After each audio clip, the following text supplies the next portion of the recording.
Hello दोस्तों, आज की वीडियो में हम बात करेंगे कि जो आपका ट्रेडिंग में लॉस होता है उसमें हम उस लॉस को कम कैसे कर सकते हैं, उस मिस्टेक को कैसे काउंटर कर सकते हो, कौन कौन से मिस्टेक हमारे 5 बड़े मिस्टेक हैं उसको हम जानेंगे ताकि हमारे ट्रेडिंग में लॉस कम से कम हो। सबसे पहले दोस्तों हम बात करते हैं जो हमारा पहला लॉस है कि हम टिप फॉलोइंग करते हैं। हमें बस इंस्टाग्राम, ट्विटर, फेसबुक से टिप्स चाहिए।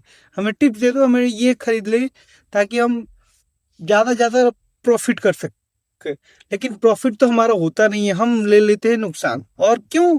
क्योंकि हमें कंपनी के बारे में कोई रिसर्च हमें पता नहीं होती है। कंपनी के बैलेंस शीट हम देखते नहीं है, प्रमोटर कौन है देखते नहीं है, कितना उसमें लोन है ये देखते नहीं है। बस हमें टिप चाहिए होता है कि हमें तुरंत टिप मिल जाए, तुरंत क्विक मनी बन जाए। लेकिन ऐसा होता नहीं है और हम ले लेते हैं, हमारा नुकसान हो जाता है। दूसरा दूसरा मिस्टेक हमारा है कि हम कभी भी ओवर ट्रेडिंग हम करने लग जाते हैं।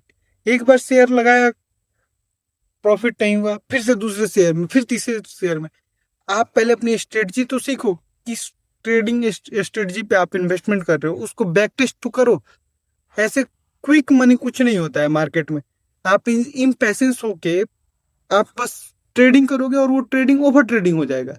फिर आपका प्रॉफिट हो या ना हो, लेकिन एक बंदे का प्रॉफिट जरूर होगा, वो है ब्रोकर। क्योंकि वो आपके हर बाइंग और सेलिंग दोनों ट्रांजेक्शन पे वो पैसा बना रहा है। तीसरा मिस्टेक है हमारा इग्नोरिंग रिस्क मैनेजमेंट। हम ना अपने जो रिस्क मैनेजमेंट है उसको इग्नोर कर देते हैं। कई बार ऐसा आपने देखा होगा कि कई ऐसे ट्रेडर हैं जो उन्होंने ट्रेड ले लिया लेकिन स्टॉप लॉस लगाना ही भूल गए। उनका एक बार में 80%, 90% का कैपिटल साफ हो गया।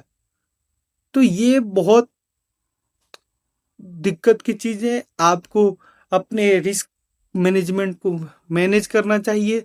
आपका रिस्क रिवार्ड रेशियो ऐसा होना चाहिए कि आप 6 बार भी लॉस करो, 4 बार प्रॉफिट करो, तो तब भी आप प्रॉफिट में रहो।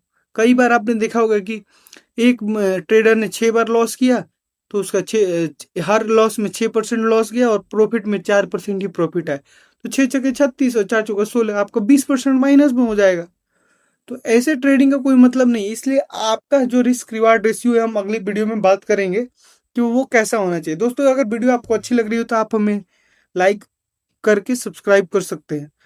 अगले मिस्टेक पे हम चलते हैं, इमोशनल डिसीजन। हमारे पास दो इमोशन होते हैं, फियर और ग्रिड। फियर में क्या है कि आपको डर लगने लगता है कि मार्केट अब गिर ना जाए, मार्केट अब ऊपर ना चला जाए, डर लगता है। दूसरा ग्रीड हो जाती है कि मार्केट जैसे ऊपर जाती है आपको लालच आने लगता है, अरे इस टाइम पे मैंने बाई किया होता ना तो मैं और ज्यादा प्रॉफिट कर रहा होता। लेकिन ऐसा कुछ नहीं। आपके पास पैसे होंगे तो आप खुद ही खरीद लोगे।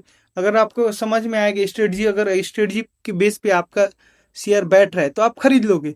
लेकिन इमोशनल होके आप ना बाई करो ना सेल करो। इससे क्या होगा कि आप बस नुकसान करोगे, प्रॉफिट तो होगा नहीं। प्रॉफिट तो जो भी आपका लॉस होगा वो तो लेके जाएगा ब्रोकर। लेकिन आप अपने जो पेमेंट है, जो आपका टोटल इन्वेस्टमेंट मनी है, उसको जरूर खो दोगे। अगला पॉइंट है बिना क्लियर गोल या स्ट्रेटजी के बाइंग या सेलिंग करते रहना।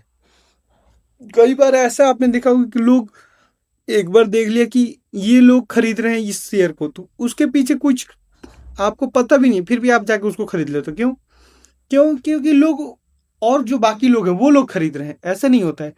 आपको क्लियर होना चाहिए कि आपका स्ट्रेटजी क्या है, किस स्ट्रेटजी पे आप खरीद रहे हो, कितने टाइम पीरियड के लिए खरीद रहे हो। आप शॉर्ट टर्म ट्रेडर हो, स्विंग ट्रेडर हो, लॉन्ग टर्म ट्रेडर हो, कैसे हो आपको पता होना चाहिए। आप किसी और के भरोसे नहीं कर सकते। अगर आपको सीखना है तो आप हमें कमेंट करके बता सकते हो कौन से टॉपिक पे आपको क्या सीखना है। हम अगले वीडियो आपके बारे में ला सकते हैं। हम ऐसी ही वीडियो बनाते रहेंगे ताकि आपके लॉस को कम किया जा सकते। Thank you for watching.